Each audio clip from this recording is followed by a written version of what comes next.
Hi friends, എല്ലാവർക്കും PSC അഡ്വൈസിലേക്ക് സ്വാഗതം. നമ്മളിന്ന് പഠിക്കാൻ പോകുന്നത് 5ാം ക്ലാസ് പുസ്തകത്തിലെ കേരളക്കരയിൽ എന്ന് പറയുന്ന പാഠത്തെക്കുറിച്ചാണ്. കേരളമേ നിന്റെ ഓമനപ്പേർ കേൾക്കെ, കോൾമയിർ കൊള്ളുന്നെന്നുള്ളമെന്നും നീരാളിപ്പച്ച വിരിച്ച വയലുകൾ നീളെ കിടക്കുമുൾ നാടുകളും വാരിളം പുല്ലാണിക്കുന്നിൻ പുറങ്ങളും നേരറ്റ പൊയ്കകളും പൂത്തിരി കത്തിച്ച പാതിരാവും പിന്നെ പൂത്തിരുവാതിര പൂനിലാവും എന്ന് പറഞ്ഞ ഈ കവിത എഴുതിയത് ആരാണ്? SK പൊറ്റക്കാടാണ്. ആരാണ്? SK പൊറ്റക്കാട്.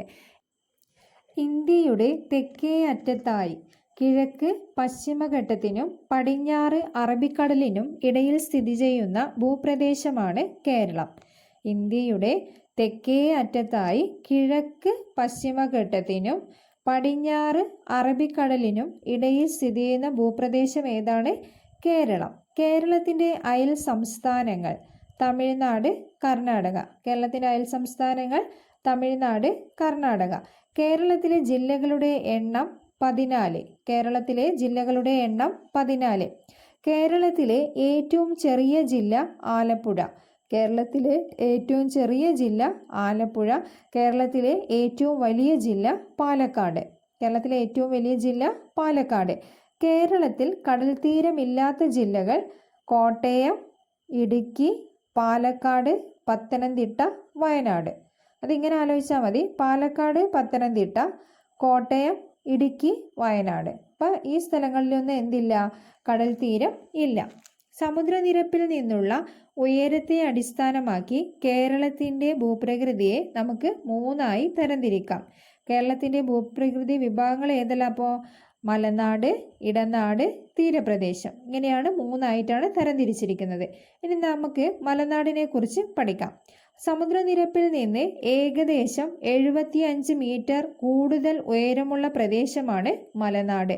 അപ്പോൾ സമുദ്രനിരപ്പിൽ നിന്ന് 75 മീറ്ററിൽ കൂടുതൽ ഉയരമുള്ള പ്രദേശം ഏതാണ്? മലനാട്. കേരളത്തിലെ നദികളെല്ലാം ഉത്ഭവിക്കുന്ന ഭൂപ്രകൃതി മലനാട്. അപ്പോൾ കേരളത്തിലെ നദികളെല്ലാം ഉത്ഭവിക്കുന്ന എവിടെ നിന്നാണ്? മലനാടിൽ നിന്നാണ്. മലനാടിൻ്റെ ഭൂരിഭാഗവും വനങ്ങളാണ്. അപ്പോൾ ഏറ്റവും കൂടുതൽ മലനാടിൽ എന്താണുള്ളത്? വനങ്ങളാണ് ഉള്ളത്. കേരളത്തിൻ്റെ മലനാട് പ്രദേശം ഭാഗമായി വരുന്ന മലനിരകളാണ് പശ്ചിമഘട്ടം.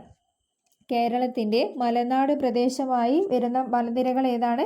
പശ്ചിമഘട്ടം. തെക്ക് തമിഴ്നാട് മുതൽ വടക്ക് ഗുജറാത്ത് വരെ വ്യാപിച്ചു കിടക്കുന്ന മലനിരകൾ അറിയപ്പെടുന്നതാണ് പശ്ചിമഘട്ടം. അതായത് തമിഴ്നാട് മുതൽ ഗുജറാത്ത് വരെ വ്യാപിച്ചു കിടക്കുന്ന മലനിരകളാണ് ഏത്? പശ്ചിമഘട്ടം. സഹ്യപർവ്വത നിര എന്നറിയപ്പെടുന്ന പർവ്വതനിര പശ്ചിമഘട്ട മേഖല. അപ്പോൾ സഹ്യപർവ്വത നിര എന്നറിയപ്പെടുന്ന പർവ്വതനിര ഏതാണ്? പശ്ചിമഘട്ട മേഖലയാണ്. സൈലന്റ് വാലി സ്ഥിതി ചെയ്യുന്ന ജില്ല പാലക്കാട്. സൈലന്റ് വാലി സ്ഥിതി ചെയ്യുന്ന ജില്ല പാലക്കാട്. സൈലന്റ് വാലി സ്ഥിതി ചെയ്യുന്ന താലൂക്ക് മണ്ണാർക്കാട്. സൈലന്റ് വാലി സ്ഥിതി ചെയ്യുന്ന താലൂക്ക് ഏതാണ്? മണ്ണാർക്കാടാണ്. സൈലന്റ് വാലി ആ പേരിൽ വരാനുള്ള കാരണം എന്തായിരുന്നു? ചീവീടുകൾ അപൂർവമായത് കൊണ്ട്. സൈലന്റ് വാലിക്ക് ആ പേര് വരാനുള്ള കാരണം എന്താണ്? ചീവീടുകൾ അപൂർവമായത് കൊണ്ട്.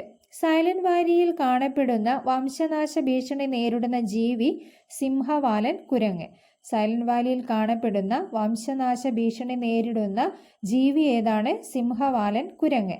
ഇനി ഇടനാട്. സമുദ്രനിരപ്പിൽ നിന്നും 75 മീറ്റർ മുതൽ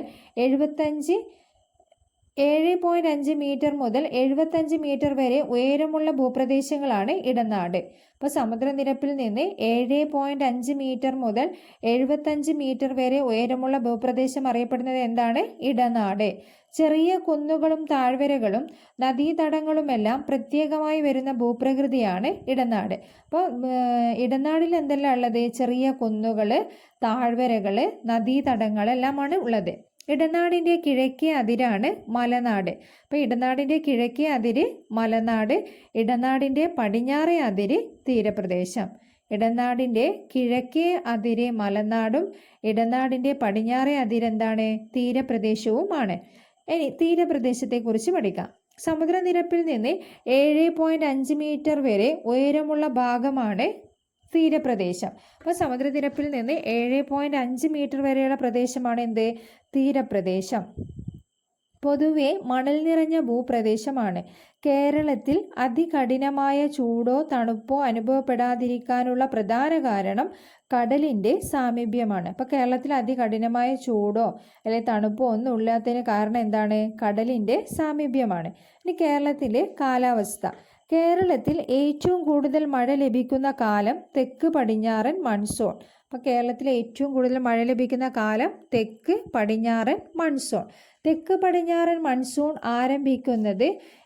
ആരംഭിക്കുന്ന മാസം ഏതാണ്? ജൂൺ മാസത്തിലാണ്. തെക്ക് പടിഞ്ഞാറൻ മൺസൂൺ ആരംഭിക്കുന്നത് ജൂൺ മാസത്തിലാണ്. തെക്ക് പടിഞ്ഞാറൻ മൺസൂൺ കേരളത്തിൽ അറിയപ്പെടുന്നത് കാലവർഷം അല്ലെങ്കിൽ ഇടവപ്പാതി. അപ്പോൾ തെക്ക് പടിഞ്ഞാറൻ മൺസൂൺ കേരളത്തിൽ അറിയപ്പെടുന്നത് എന്താണ്? കാലവർഷം അല്ലെങ്കിൽ ഇടവപ്പാതി.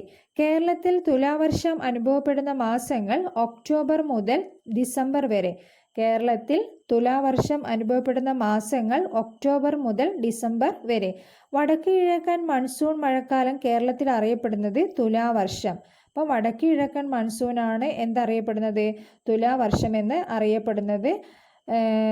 കേരളത്തിൽ നേരിയ തണുപ്പ് അനുഭവപ്പെടുന്ന മാസം ഡിസംബർ മാസമാണ്. കേരളത്തിൽ നേരിയ തണുപ്പ് അനുഭവപ്പെടുന്നത് ഡിസംബർ മാസമാണ്. കേരളത്തിൽ വേനൽക്കാലം ആരംഭിക്കുന്നത് ഫെബ്രുവരി മധ്യത്തോടെ. അപ്പം കേരളത്തിൽ വേനൽ അനുഭവപ്പെടുന്നത് എപ്പോഴാണ്? ഫെബ്രുവരിയുടെ മധ്യത്തോടെയും നേരിയ തണുപ്പ് തുടങ്ങുന്നത് ഡിസംബറിലും. വടക്കിഴക്കൻ മൺസൂൺ കാലം അല്ലെങ്കിൽ മൺസൂൺ കാലം എന്നറിയപ്പെടുന്ന അല്ലെങ്കിൽ തുലാവർഷം എന്നാണ് അറിയപ്പെടുന്നത്. വടക്കിഴക്കൻ മൺസൂൺ കാലം എന്താണ് അറിയപ്പെടുന്നത്? തുലാവർഷം എന്നാണ് അറിയപ്പെടുന്നത്. കേരളത്തിൽ തുലാവർഷം അനുഭവപ്പെടുന്ന മാസങ്ങൾ ഏതെല്ലാണ്? ഒക്ടോബർ മുതൽ ഡിസംബർ വരെയാണ്. ഇനി നദികളെക്കുറിച്ച് നോക്കാം. കേരളത്തിലൂടെ ഒഴുകുന്ന നദികൾ ഉത്ഭവിക്കുന്ന പർവ്വതനിര പശ്ചിമഘട്ടം. കേരളത്തിലൂടെ ഒഴുകുന്ന നദികൾ ഉത്ഭവിക്കുന്ന പർവ്വതനിര ഏതാണ്? പശ്ചിമഘട്ടം. കേരളത്തിൽ ഒഴുകുന്ന നദികളുടെ എണ്ണം 44. കേരളത്തിലൂടെ ഒഴുകുന്ന നദികളുടെ എണ്ണം 44. ഇത് 5ാം ക്ലാസ്സിലെ ടെക്സ്റ്റ് ബുക്കിലെ കാര്യമാണ്. കേരളത്തിലൂടെ ഒഴുകുന്ന നദികളിൽ കിഴക്കോട്ട് ഒഴുകുന്ന നദികളുടെ എണ്ണം 3. അപ്പോൾ കിഴക്കോട്ട് ഒഴുകുന്ന നദികൾ എത്രയാണ്? 3. കേരളത്തിലൂടെ ഒഴുകുന്ന നദികളിൽ കിഴക്കോട്ട് ഒഴുകുന്ന നദികൾ ഏതെല്ലാണ്? കബനി, ഭവാനി, പാമ്പാർ. ഏതെല്ലാം? കബനി, ഭവാനി, പാമ്പാർ.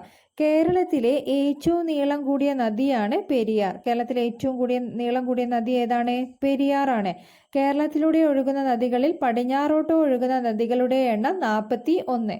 ബാക്കി എവിടെയാണ്? കിഴക്കോട്ടാണ് ഒഴുകുന്നത്. അതാണ് കബനിയും ഭവാനിയും പാമ്പാറും. കൊടുങ്ങരപ്പള്ളം പുഴ ഒഴുകുന്ന കേരളത്തിലെ പ്രദേശം അട്ടപ്പാടി.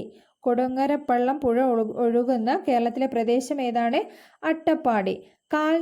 കാൽ നൂറ്റാണ്ടു മുമ്പ് വറ്റിവരണ്ടുപോയ അട്ടപ്പാടിയിലെ ഏതു പുഴയാണ് ഒഴുക്കു വീണ്ടെടുത്തുകൊണ്ടിരിക്കുന്നത്? കൊടുങ്ങരപ്പള്ളം. കാൽ നൂറ്റാണ്ടു മുമ്പ് വറ്റിവരണ്ടുപോയ അട്ടപ്പാടിയിലെ ഏത് പുഴയാണ് ഒഴുക്കു വീണ്ടെടുത്തുകൊണ്ടിരിക്കുന്നത്? കൊടുങ്ങരപ്പള്ളം. നമ്മൾ നേരത്തെ പറഞ്ഞ ഈ കൊടുങ്ങരപ്പള്ളം പുഴ എവിടെയാണുള്ളത്? അട്ടപ്പാടിയിലാണുള്ളത്. ഈ പുഴയാണ് ഇപ്പോഴെന്തായിക്കൊണ്ടിരിക്കുന്നത്? ഒഴുകാൻ തുടങ്ങിയിരിക്കുന്നത്. കൊടുങ്ങരപ്പള്ളം പുഴയുടെ ഉത്ഭവസ്ഥാനം തമിഴ്നാട് അതിർത്തിയിലെ പെരുമാൾമുടി. അപ്പോൾ തമിഴ്നാട് അതിർത്തിയിലെ പെരുമാൾമുടിയിലാണ് കൊടുങ്ങരപ്പള്ളം പുഴയുടെ ഉത്ഭവസ്ഥാനം. കൊടുങ്ങരപ്പള്ളം പുഴ ഒഴുകി എത്തിച്ചേരുന്ന പുഴ ഭവാനി. കൊടുങ്ങരപ്പള്ളം പുഴ എത്തിച്ചേരുന്ന പുഴ ഏതാണ്? ഭവാനി. കടലിനോട് ചേർന്ന് കാണപ്പെടുന്ന വലിയ ജലാശയങ്ങളാണ് കായലുകൾ. കടലിനോട് ചേർന്ന് കാണപ്പെടുന്ന വലിയ ജലാശയങ്ങളാണ് എന്ത്? കായലുകൾ. കേരളത്തിലെ ഏറ്റവും വലിയ കായൽ ഏതാണ്? വേമ്പനാട്ട് കായൽ. വേമ്പനാട്ട് കായൽ വ്യാപിച്ചു കിടക്കുന്ന ജില്ലകൾ ഏതെല്ലാണ്? ആലപ്പുഴ, കോട്ടയം, എറണാകുളം. അപ്പോൾ വേമ്പനാട്ട് കായലിൽ വ്യാപിച്ചു കിടക്കുന്ന ജില്ലകൾ ഏതെല്ലാം? ആലപ്പുഴ, കോട്ടയം, എറണാകുളം. ഇനി തടാകങ്ങൾ. കരയാൽ ചുറ്റപ്പെട്ട വലിയ ജലാശയങ്ങളാണ് തടാകങ്ങൾ.